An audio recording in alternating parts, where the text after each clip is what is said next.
প্রধান উপদেষ্টার প্রেস সচিব মোহাম্মদ শফিকুল আলম বলেছেন, শুধু গুম খুন নয়, বিগত 15-16 বছরে নীরবে দেশের মানুষের নাগরিক অধিকার কেড়ে নিয়েছে ফ্যাসিবাদী আওয়ামী লীগ সরকার। তিনি আজ জাতীয় প্রেস ক্লাবের হৃদয়ে জুলাই 36-এর মোড়ক উন্মোচন অনুষ্ঠানে প্রধান অতিথির বক্তৃতায় এসব কথা বলেন।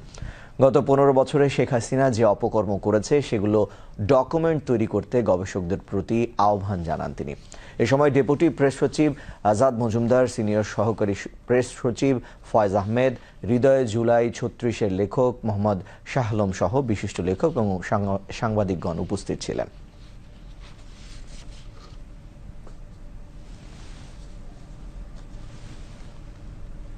পুরো জুলাই আগস্ট জুড়ে যে হত্যাকাণ্ড হলো বা যে আন্দোলন হলো সেটা তো আর সেই দিনই শুরু হয়নি, এটা কিন্তু অনেক পুরনো।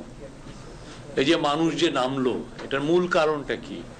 মানুষের পুঞ্জীভূত রাগ, মানুষের পুঞ্জীভূত বেদনা।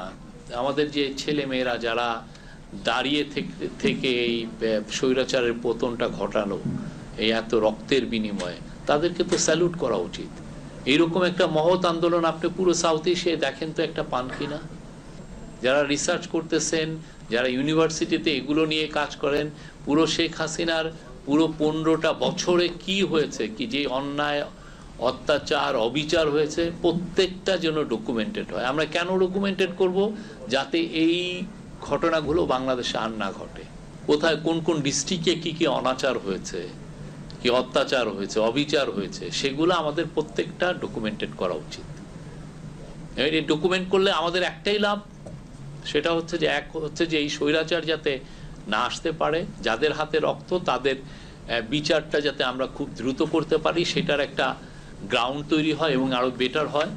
আর একটা হচ্ছে যে যাতে ভবিষ্যতে এইরকম যাতে আর একটা মনস্টার যাতে না তৈরি হয়।